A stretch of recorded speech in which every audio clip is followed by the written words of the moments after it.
بسم اللہ الرحمن الرحیم الحمدللہ الذی نور قلوب العارفین بنور معرفتہ واسبغ فؤاد انبیائہ واولیائہ بقصص الانبیاء والمرسلین وأكمل إيمان المسلمين والمؤمنين بولاية علي أمير المؤمنين عليه السلام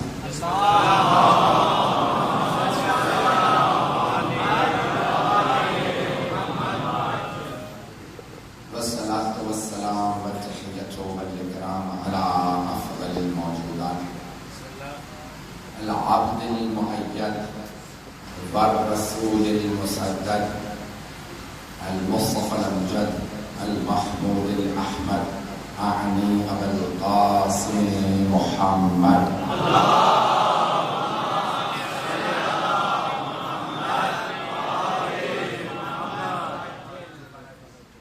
وعلى روحه ونفسه وصهره ووسيله سيد الأتقياء والأسفياء مولا الموالي امام المتقين علي بن ابي طالب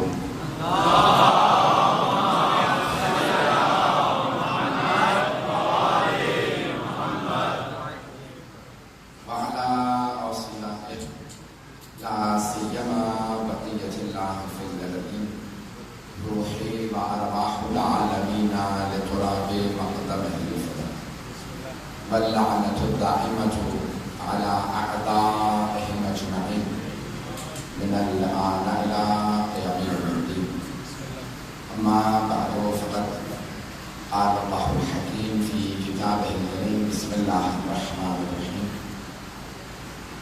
وما خلقت الجن والإنس إلا ليعبدون صدق الله العلي العظيم صلى الله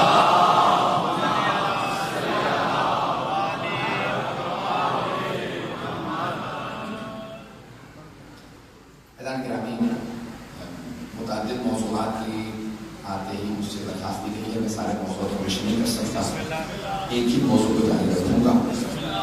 مجھے بتایا گیا ہے کہ چوتھے امام علیہ السلام کے تعبیر کو برآمد کیا جائے گا، علم مبارک برآمد ہوگا، تو میں نے اسی لیے یہ عنوان قرار دیا۔ تو مفہوم میں نے عبادت کے مفہوم کو لیا ہے کیونکہ مولا کا لقب ہے زین العابدین۔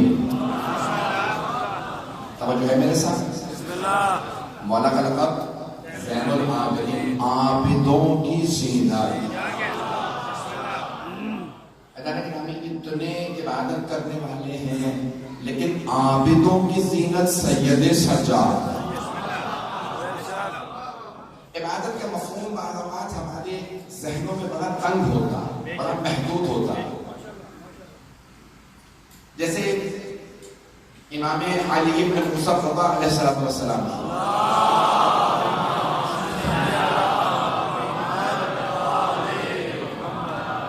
حدیث مبارکہ آپ فرماتے ہیں کہ لیست العبادۃ کثرۃ الصلاۃ والصوم، بہت زیادہ نمازیں اور روزے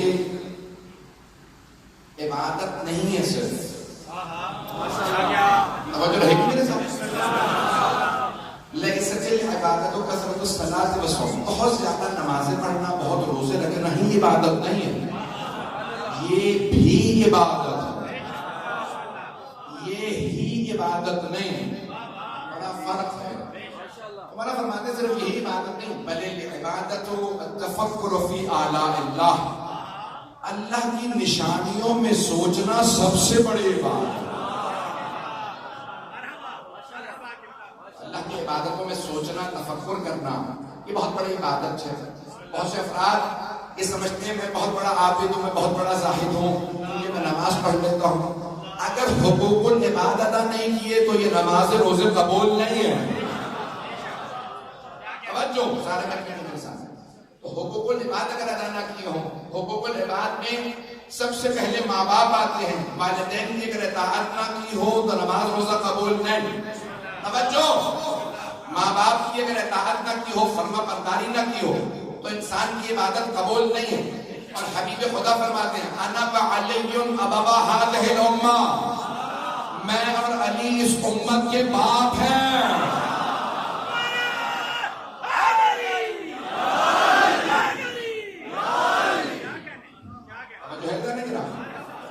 حبیب خدا فرما رہے ہیں میں اور علی اس امت کے باپ ہیں.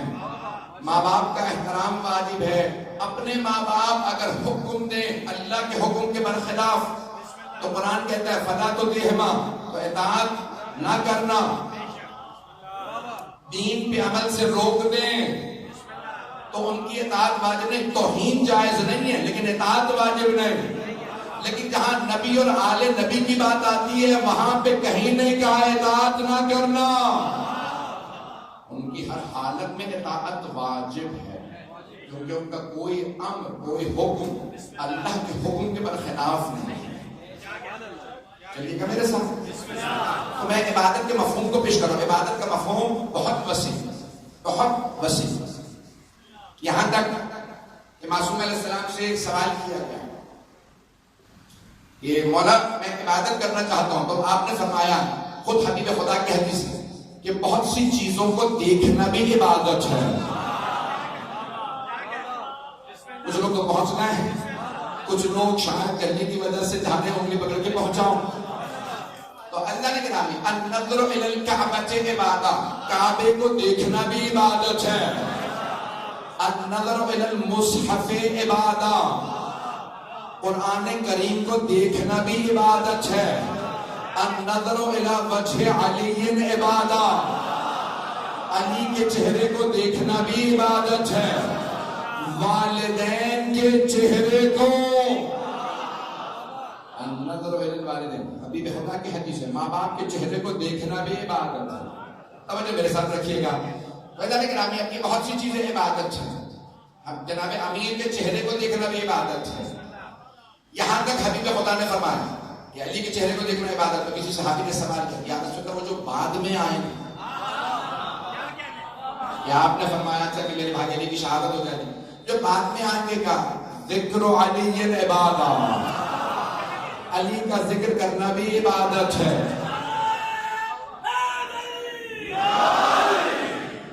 علی کا ذکر کرنا بھی عبادت ہے. اور اگر کبھی پابندی لگ جائے تو آپ نے فرمایا حب علی عبادت، علی کی محبت دل میں رکھنا بھی عبادت ہے.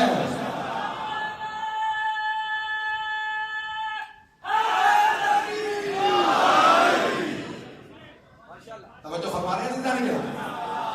مفہوم عبادت پیش کر رہا ہوں. میں ابھی بہت آگے جانا چاہتا ہوں. مفہوم عبادت جناب دیکھیں، کچھ چیزیں تو عمل ہے.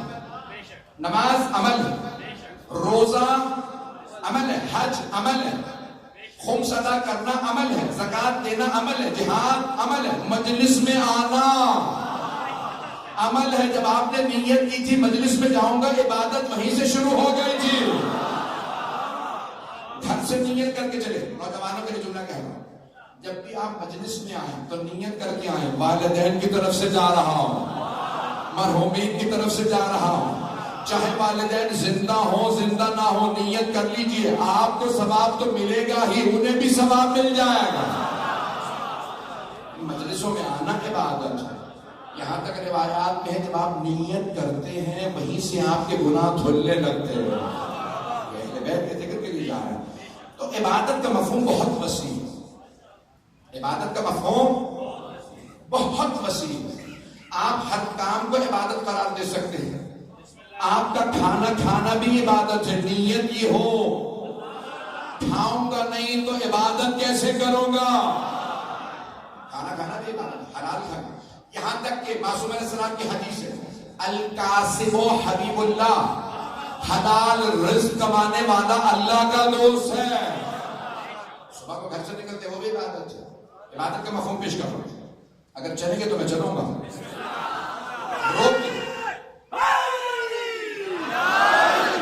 گھر میں بہت زیادہ میں مجلس پڑھتے آ رہا ہوں، اس کے بعد بھی مجلس ہے جہاں تک چلوں گا. میری سب تھوڑا ساتھ دیجیے گا.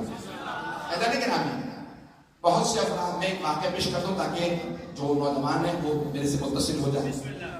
تو امام حسن مجتبیٰ علیہ السلام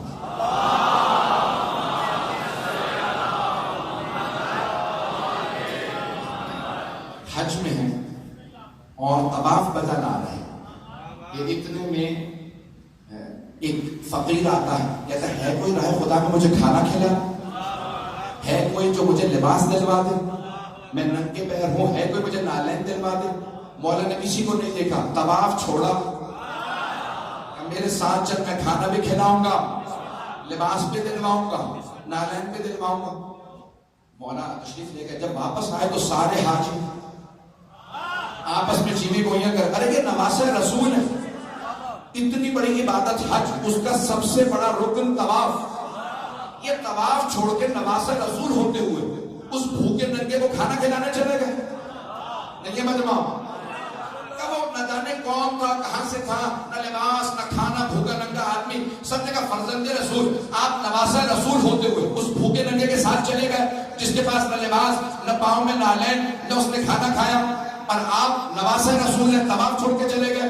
کہ تم نے میرے جد رسول خدا کی حدیث نہیں سنی، جس نے کسی بھوکے کو کھانا کھلایا اسے 3 حج کا ثواب ملتا، جو کسی بے لباس کو لباس پہنائے اسے 3 حج کا ثواب ملتا، جو ننگے پیر کو جوتے دلائے اسے 3 حج کا ثواب ملتا۔ حج کے 13 رکن ہیں، میں ایک طواف چھوڑ کے گیا تھا، 9 حج لایا ہوں۔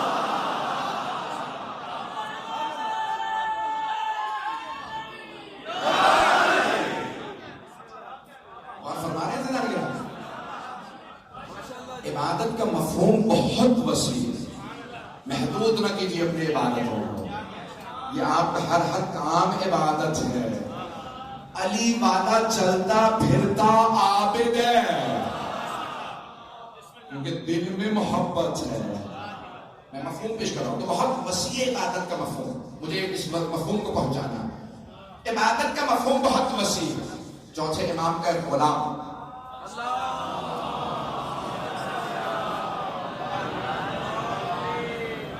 یہ سلوات ایسی تھی کہ میں بھی مجلس چھوڑ دوں۔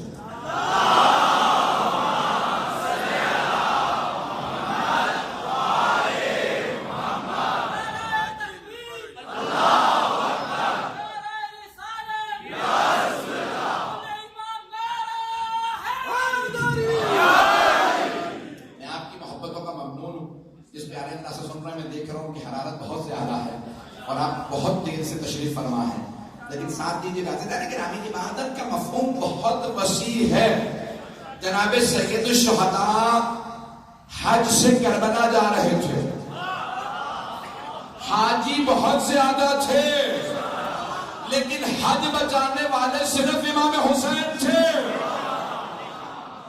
حج بچانے والے حسین ابن علی۔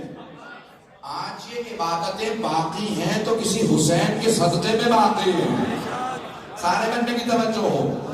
آج اگر نماز باقی ہے تو امام حسین کے سجدے کے صدقے میں، یہ روزہ باقی ہے تو امام حسین کے صدقے میں، توجہ، سارے بندے کی توجہ۔ یہاں تک مرحوم محسن نقوی نے 2 مصرے کہے تھے، بچا گیا تجھے سجدہ حسین کا ورنہ، بچا گیا تجھے سجدہ حسین کا ورنہ، نماز عصر سے پہلے ہی مر گئی ہوتی ہے۔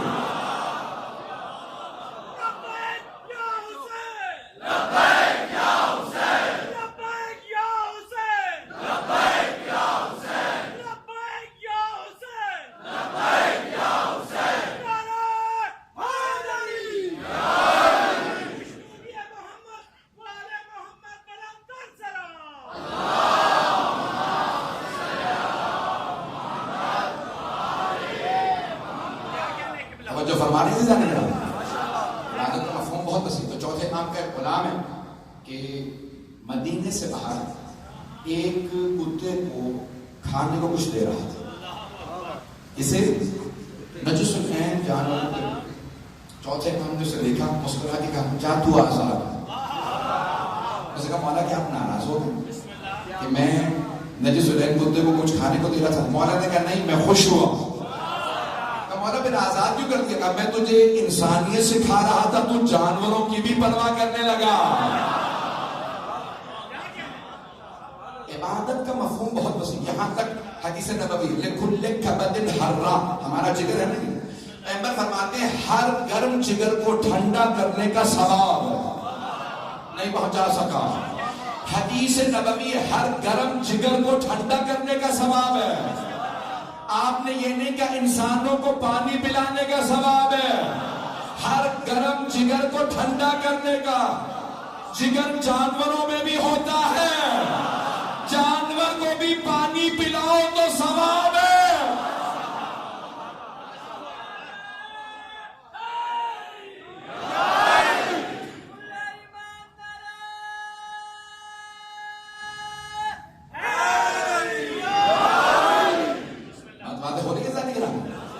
اپنی زندگیوں میں ایسے نہ بنے بہت سے بناتے ہیں میں تو بڑا کام کروں گا. جو بڑے بڑے کام سوچتے ہیں انہیں کبھی بھی بڑے کام کی توفیق ہی نہیں ہوتی. ہر چھوٹی اپرچونٹی کو, ہر چھوٹے جو بھی آپ کو موقع مل جائے, ہر چھوٹے سے چھوٹے موقع سے فائدہ اٹھائیے. نہیں پہنچا سکتا. توجہ ہو, مجھے پورا احساس ہے, گھنٹوں سے بیٹھے, گرمی ہے, چھوٹے سے چھوٹا موقع نہ جانے دیں. بڑے بڑے کاموں کی انہیں توفیق ملتی ہے جو چھوٹے چھوٹے کام سیکھتے ہیں. یہ نہ کہا کیجیے تھکا ہارا آیا ہوں آرام کر لوں. اسی تھکی ہاری حالت میں جب ماں کے قدم دبائیں, باپ کا سر دبائیں, بڑے بڑے کاموں کی توفیق نصیب ہوگی. وہ نوجوان جو گھر آئے یہ نہ محسوس کرے میں بڑا کام کر کے آیا ہوں. بڑا کام ماں باپ کی خدمت ہے. یہ کون تھے جنہیں اتنے بڑے بڑے مقامات ملے؟ حضرت سلمان, حضرت ابوذر, حضرت مقدار, حضرت عمار رضوان اللہ علیہم, بڑے بڑے جلیل القدر صاحب. انہوں نے چھوٹے چھوٹے کاموں سے سیکھا. جناب سیدہ کے در پہ آئے تو ایک مرتبہ جناب سلمان نے آواز دی, بی بی اگر اجازت ہو میں کچھ دیر اندر آ کے چکی چلا دوں. خاتون جنت اگر کسی کو گھر میں آنے دیں سوچئے کیا مقام. جناب سلمان کرے جناب سیدہ پہ اپنی ابا سے ریش سے صفائی کر رہے ہیں. بڑے بڑے لوگوں نے مذاق اڑایا, تمسخر کیا کہ سلمان توہین کر رہے ہیں اپنے لباس کی. کہا نہیں, میں توقیر بڑھا رہا ہوں. کیوں کہ کونین کی بطول کے قدم آتے ہیں یہاں. اللہ کے نامی مقام انہیں ملتا ہے جو ہر موقع سے فائدہ اٹھا. میں نوجوانوں کے لیے جملے پیش کر رہا ہوں, اسے جو تقاضے کیے گئے پوری کوشش کر رہا ہوں اسی مطابق. چوتھے امام علیہ السلام کی صحیفہ سجادیہ کا ترجمہ کیا ولیم چٹک نامی ایک انگریز نے. آکسفورڈ یونیورسٹی کا پروفیسر تھا, نام ہے ولیم چٹک. انگریزی کا سب سے اچھا ترجمہ اس کا مانا جاتا. جب اس کو پیسے دیے محمد ادریس والوں نے, شیعوں نے کہا یہ ترجمہ کر دے کتاب. کتاب کا اس نے نام رکھا سامز آف اسلام, زبور آل محمد. انگریزی میں ترجمہ کیا سامز آف ڈیوڈ, جناب داؤد کی زبور. انگریزی میں اس نے ترجمہ کیا. ترجمہ کرتے کرتے شیعہ ہو گیا. کہا تو پروفیسر تھا, عیسائی تھا, تجھے کیا ہوا کہ تو مسلمان ہو گیا, وہ بھی شیعہ ہو گیا؟ کہ میں نے صحیفہ سجادیہ پڑھ لی تھی, مجھے اندازہ ہوا شیعوں کے ایک امام نے ایسی توحید بنائی ہے, ایسی توحید بیان فرمائی ہے کہ سارے عیسائی مل کے ایک ایسی دعا نہیں لکھ سکتے جیسے چوتھے امام نے دعائیں مانگی. نہیں ابھی تک مجمع. اس سے پوچھا کہ بھئی انہوں نے دعائیں مانگی, اس میں کیا کہا؟ کہ تمہارا تعجب تب بڑھے گا جب پتہ چلے کہ انہوں نے سکون میں بیٹھ کے دعائیں نہیں لکھی, قید سلاسل میں ایسی دعائیں مانگی ہیں کہ کوئی سوچ کے ایسی دعا لکھ نہیں سکتا. جو شیعوں کے چوتھے امام نے قید سلاسل. میرے بزرگ مجھے دعا دے کے میں ایک جملہ پیش کر رہا ہوں نوجوانوں کے لیے خاص طور سے. عزیزان گرامی, جو آپ نے محبت مجھے دے دی ہے میں ممنون ہوں آپ کی محبتوں کا. چوتھے امام علیہ السلام کیوں دعائیں مانگ رہے ہیں؟ مروان کی طرف سے, عبید اللہ بن زیاد کی طرف سے, عمر سعد کی طرف سے, یزید کی طرف سے امام کے خطبہ پہ پابندی تھی. آپ خطبہ نہیں دے سکتے. امام نے کہا ٹھیک ہے خطبوں پہ پابندی لگا سکتے ہو لگا دو. تم دعا میں تو پابندی نہیں لگا سکتے. امام دعا مانگنے بیٹھتے, گزرتا مجمع رک جاتا, کتنا درد سجاد کی دعا میں. امام دعا شروع کرتے, توحید بھی بیان کرتے, آل محمد کی عظمت بھی بیان کرتے, اسی میں سب کچھ ہوتا تھا, اسی میں تمام معارف ہوتے تھے. میرے نوجوان, میرے بھائی, میرے بچے پڑھیں صحیفہ سجادی, کیسی کیسی دعائیں ہیں امام نے سنائی. خزانہ گرامی, امام نے ان دعاؤں میں بڑے بڑے معارف پیش کیے. اور سب سے عجیب و غریب چیز, دعا کیا چیز ہے؟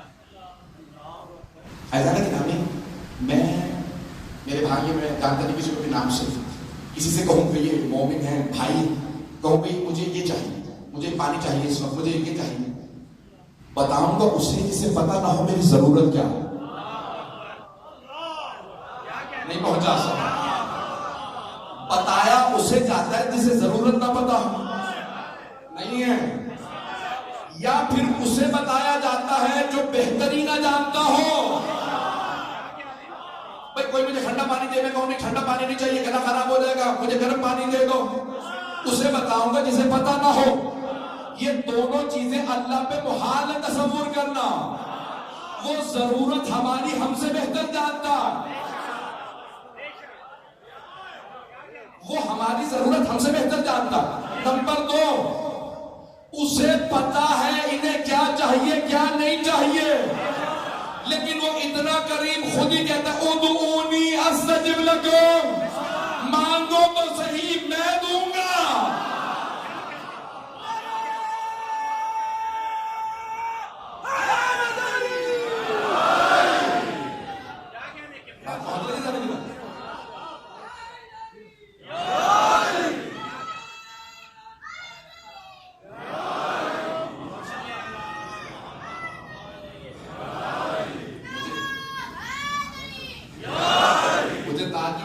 تبلیغی جملوں پہ مجھے اتنے نعرے دے رہے ہیں, مجھے بہت تعجب ہے کہ اس پیارے انداز سے آپ سن رہے ہیں. جب آنیان نے مجھ سے کہا تھا کہ تبلیغی حضرت گرامی آل محمد کی عظمت اتنی زیادہ کہ ان کا بڑے سے بڑا دشمن بھی اگر ان کے پاس آ جائے اور تعصب کی اینک اتار دے تو ماننے پہ مجبور ہو جائے گا ان سے افضل کوئی.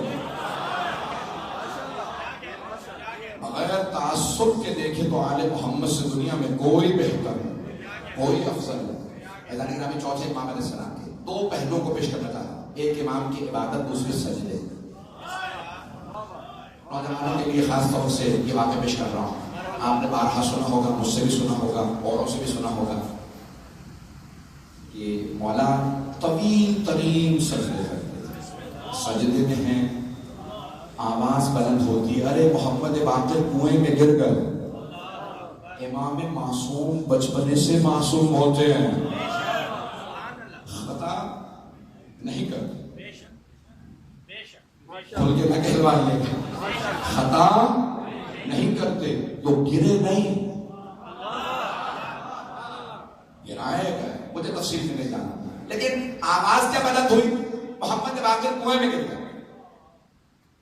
امام باقر علیہ السلام کی والدہ حضرت فاطمہ بنت حسن, امام حسن مجتبیٰ کی دختر, اور آپ کے دادا امام حسین ہیں, نانا امام حسن,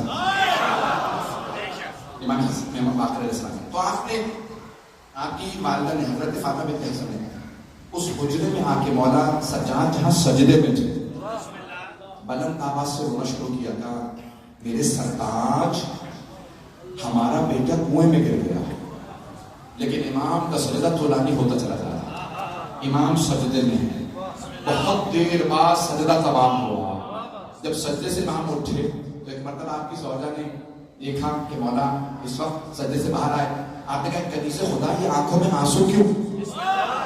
ہمارا بیٹا کنویں میں گر گیا. کہا آنسو صاف کر لو, میں ابھی ہمارا بیٹا لے کے آتا ہوں. نہیں ہے مجمع بھائی, وہ امام کی بیٹی تھی, امام کی پوتی تھی, امام کی بھتیجی تھی, امام کی زوجہ تھی, امام کی ماں تھی, امام کی دادی تھی. چاروں طرف رشتے امامت کے تھے. آپ بی بی نہیں تھی, جیسے امام نے فرمایا آنسو صاف کر لو میں ابھی بیٹے کو لے کے آتا ہوں، انہیں یقین تھا بیٹا صحیح سالم ہے، انہوں نے آنسو کو صاف کیا۔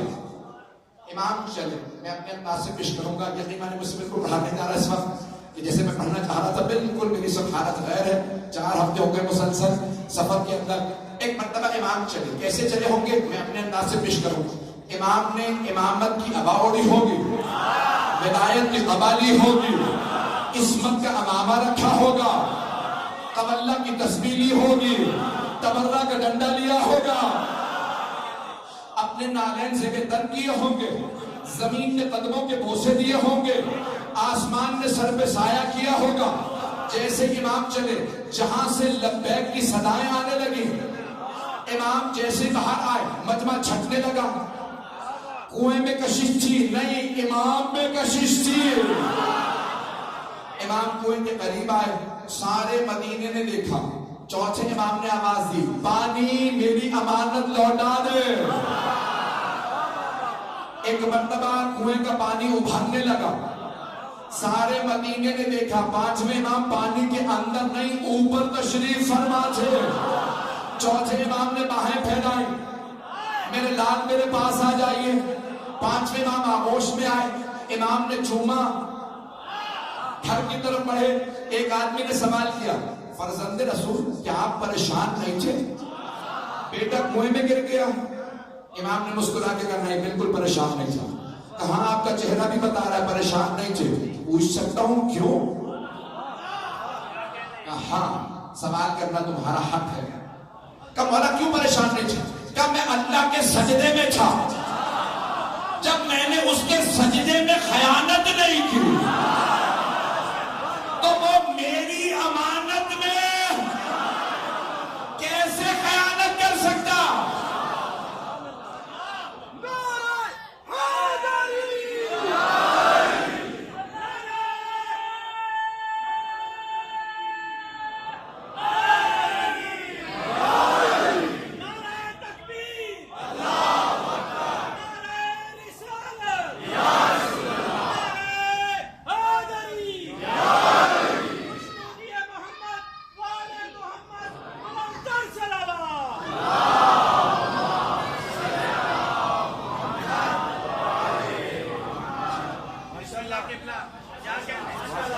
جو ہے امام کے سجدے ایسے تھے، اور امام کا لقب ہے زین العابدین، سید الساجدین اور سید سجاد۔ ساجد نہیں سجاد۔ توجہ، ساجد اسے کہتے ہیں جو سجدے کے لیے پاک زمین تلاش کرے، اور سجاد اسے کہتے ہیں جس کے سجدے کی زمین منتظر ہو، ناز کرے اس نے مجھ پہ بھی سجدہ کیا۔ علامہ محمد باقر مجلسی نے بحار الانوار میں روایت نقل کی کہ امام باقر امام سجاد علیہ السلام کی، اس لیے سجاد کہا جاتا ہے کہ صرف پیشانی پہ نہیں، 7 اعضائے سجدہ ہیں، 2 ہتھیلیاں، 2 گھٹنے، 2 پاؤں، پیشانی کا 7 مقامات پہ سجدے کے نشان تھے۔ آپ کی ہتھیلیاں بھی گواہی دیتی تھی یہ سجاد ہے۔ امام سجاد کے بہت طولانی سجدے۔ ایزان گرامی، میں ایک مفہوم پیش کر رہا ہوں، میں نے اس میں بڑی محنت کی، اگر یہ میں نے پہنچا دی ہے تو میں سمجھتا ہوں آج کی مجلس کو پوری دنیا اصول یہ ہے کہ حکمران ہمیشہ اپنا تقابل کرتا ہے اور کہتے ہیں میں اس سے بہتر، میری حکومت اس سے بہتر تھی۔ ایسا ہے یا نہیں؟ میرا دور اس سے بہتر تھا، میں نے ایسا کیا۔ ایزان گرامی، اب امام کا، چوتھے امام کا لقب ہے زین العابدین۔ تو ایک آدمی نے سوال کیا فرزند رسول آپ کا لقب ہے زین العابدین، کیا آپ کی عبادت زیادہ ہے یا آپ کے دادا علی مرتضیٰ کی عبادت زیادہ تھی؟ نہیں سارا مجمع بولے سارے مجمع کی توجہ چاہیے۔ کہا مولا آپ کی عبادت زیادہ ہے یا آپ کے جد آپ کے دادا مولا مشکل کشا علی بن ابی طالب کی عبادت زیادہ تھی؟ لقب آپ کا زین العابدین۔ کہ تیرا سوال غلط ہے۔ مولا نے فرمایا تیرا سوال غلط ہے، بھئی معصوم کی علامت یہ ہے بعد میں آنے والا پہلے کی تائید کرتا ہے، تردید نہیں کرتا۔ یہ گنہگاروں کی علامت ہے، وہ بھی غلط وہ بھی غلط۔ معصوم کی علامت ہے، معصوم کی تائید کرے گا۔ تو آپ نے فرمایا تیرا سوال غلط ہے۔ کہ کیسے سوال غلط ہے؟ کہ تو نے میرے جد رسول خدا کی حدیث نہیں سنی؟ میرے جد رسول خدا نے فرمایا تھا ضربت علی من یوم الخندق افضل من عبادت ثقلین۔ میرے جد کی ایک ضربت ثقلین کی عبادت سے افضل ہے۔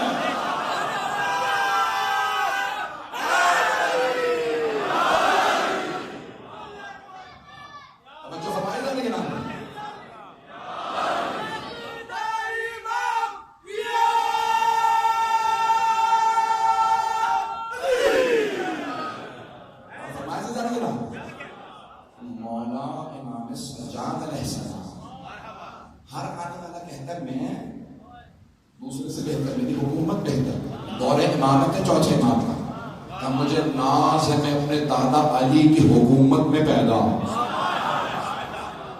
رسول خدا نے کہا تھا نا نوشہر و عادل کے زمانے میں دنیا میں آیا۔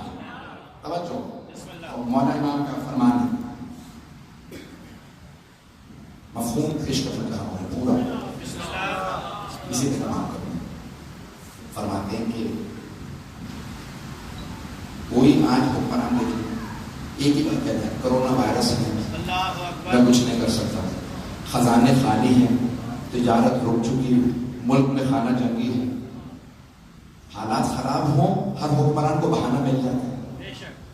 اور اگر کوئی عصر عاشور میں امامت سنبھالا، پتہ نہیں میں پہنچا پایا ہوں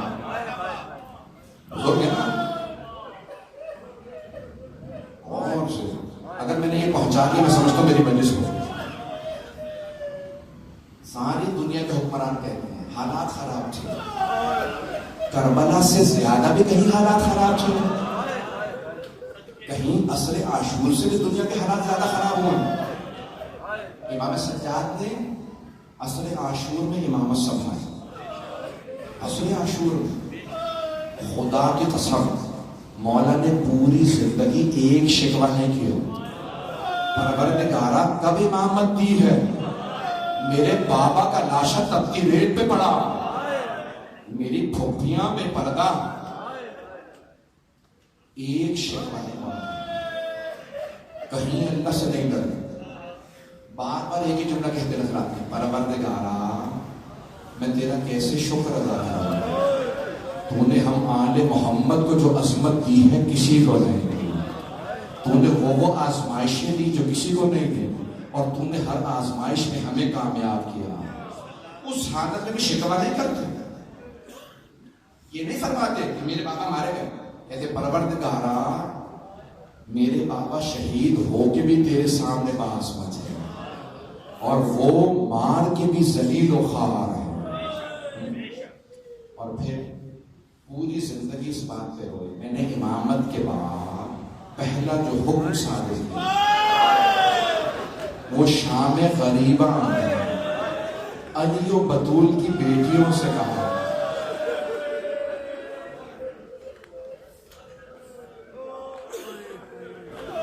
تابوت نہ ہوتا تو اتنا تفصیل سے نہ ہوتا، کوئی آج رونے میں بہت کیا حکم دیا؟ عصر عاشور میں خیموں میں آگ لگا دی گئی، ساری بیویاں اس خیمے سے اس خیمے، اس خیمے سے اس خیمے، جب سارے خیمے جل گئے، آخری خیمہ مولا سجاد کا تھا، جو کربلا جا چکے ہیں انہوں نے دیکھا ہوگا، جانتے ہیں سب سے پہلا خیمہ حضرت عباس کا تھا، سامنے سے مولا عباس سارے لشکر کے مقابلے میں سب سے پہلا خیمہ، بیویاں مولا عباس کے خیمے میں تھی جب خیموں کو آئے، پھر انصار حسینی کے خیمے تھے 72 انصار، پھر اہل بیت کے خیمے تھے، پھر مولا حسین کا خیمہ، پھر بیویوں کے خیمے تھے، اور پھر مولا سجاد کا خیمہ۔ مولا سجاد کے خیمے کے پیچھے ایک آگ جلا دی گئی تھی تاکہ پیچھے سے حملہ نہ ہو. جب سارے خیمے جل گئے نا، بیویاں مولا سجاد کے خیمے میں آئیں. مولا سجاد ایک چٹائی پہ لیٹے ہوئے تھے. بیماری کا عالم ہے، غشی کی حالت ہے. امام کبھی بھی عقل معاف نہیں ہوتے کیونکہ پوری دنیا پہ حاضر ناظر ہے، حجت خدا ہے. لیکن اللہ نے امامت کو بچانا تھا، اس لیے امام پہ غشی طاری کر دی تھی. بس امام اس غشی کی حالت میں جناب زینب نے آواز دی، سید سجاد.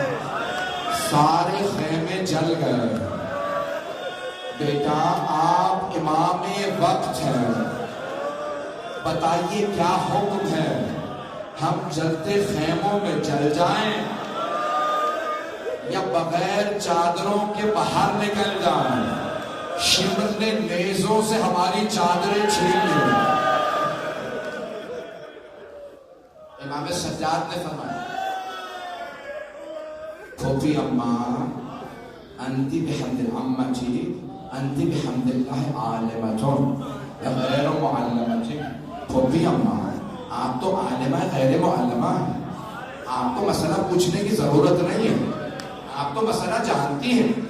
کہا ہاں بھتیجے مسئلہ جانتی ہوں، لیکن آپ امام وقت ہیں، میں چاہتی ہوں آپ حکم دیں، جو آپ حکم دیں ہم عمل کریں گے. مولا سجاد نے بے ہوش ہونے سے پہلے ایک جملہ کہا، پھوپھی اماں جان کا بچانا واجب ہے، بیویوں سے کہیں خیموں سے باہر چلی جائیں. ساری بیویاں خیموں سے باہر آئیں. حمید ابن مسلم نے سنت کرا، وہ کہتا ہے میں نے دیکھا ایک بوڑھی بیوی ہے، سر کے سارے بال سفید ہیں، کمر ٹوٹی ہوئی ہے. وہ بیوی بار بار جلتے ہوئے خیموں کے اندر جاتی ہے، بار بار دونوں ہاتھ کمر پہ رکھ کے کمر کو سیدھا کرتی ہے. میں سمجھ گیا اس بیوی کی کوئی قیمتی شے اندر رہ گئی، مجھے نہیں پتا کیا ہے. کہ میں دیکھ رہا تھا اچانک جلتے ہوئے خیموں کے اندر گئی، کسی جوان کا بازو پکڑا اور اس جوان کو سہارا دے کے کہا، سجاد ایک ہی تو مرد باقی ہے، سجاد باہر آ جائیے. بیوی نے کاندھے پہ سہارا دیا، باہر لے. امامت کی محافظ بنی جناب زینب کو بنا، بس میں مجھ سے پڑھا نہیں رہا، 10 منٹ کی زحمت دوں گا، 5 سے 10 منٹ کی. آپ لوگ بھی بہت تھک گئے ہوں گے، آپ لوگوں کو پسینہ بھی بہت آ گیا ہے، آپ بھی زمین پہ بیٹھے ہیں، لیکن آپ اگر زیادہ روئیں تو کوئی تازیانے تو نہیں مارے گا.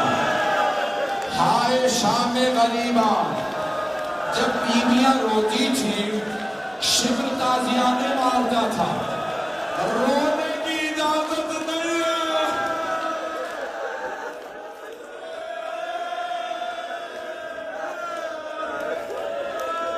بس بھائی میرے ساتھ چلیے. ایک مرتبہ شام غریبہ سے مجھے مولا کے شہادت تک آنا ہے، میرے ساتھ چلیے گا. ایک مرتبہ جناب زینب نے آواز دی، ام کلثوم سب بیویوں سے کہیں اپنے اپنے بچوں کو دیکھ لو. مولا علی کی ایک بیٹی کا نام ہے خدیجہ، انہوں نے آواز دی، بی بی میرے دونوں بچے گھوڑوں کی ٹانگوں تلے شہید ہو گئے.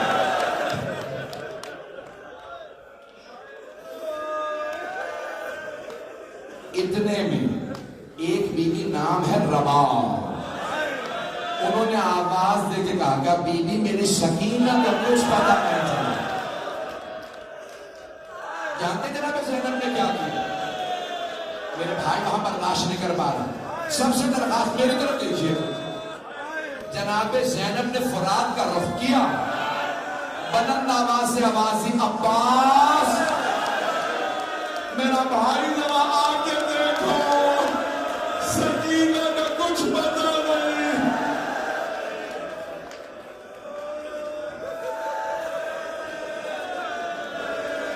ہاتھ باندھ کے ایک سوال کروں، اگر میری طرف دیکھیں، آپ نے دیکھا ہے اگر کوئی خاتون بیوہ ہو اور اس کے چھوٹے چھوٹے بچے ہوں، اگر کوئی بچوں کو مارتا ہے نا فوراً سہارا تلاش کرتی ہے. جب جناب سکینہ کو تماچا لگا، جناب رباب نے جناب زینب کو دیکھا، جناب زینب نے کہا رباب مت دیکھو مجھے، میرا پاس نہیں رہا.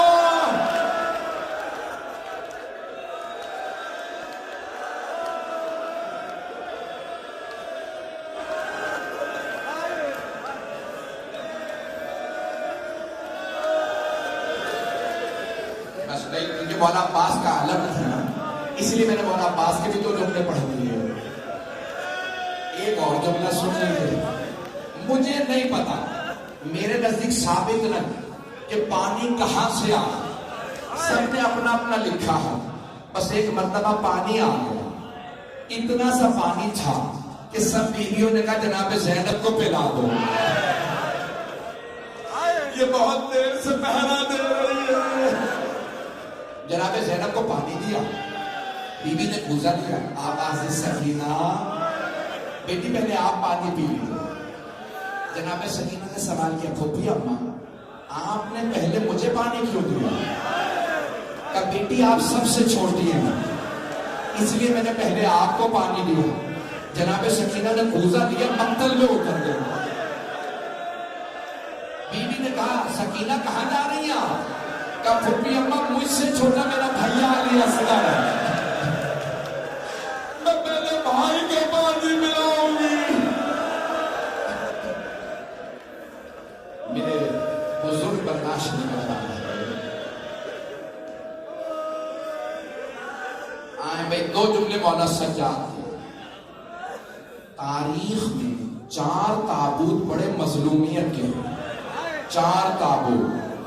تھک گئے ہو تو میں روک لوں، اگر برداشت کر سکے تو پڑھو.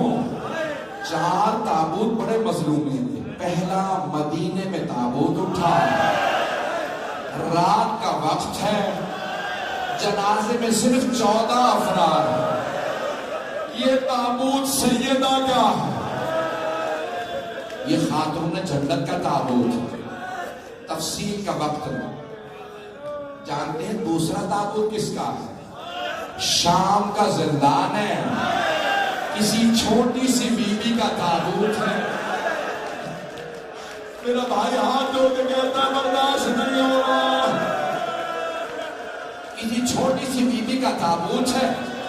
اگر دیکھ سکے تو ضرور دیکھیے گا میری طرف.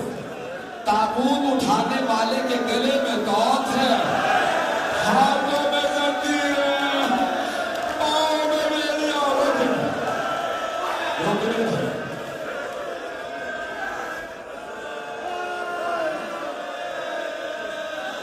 میرا بھائی بے ہوش ہو.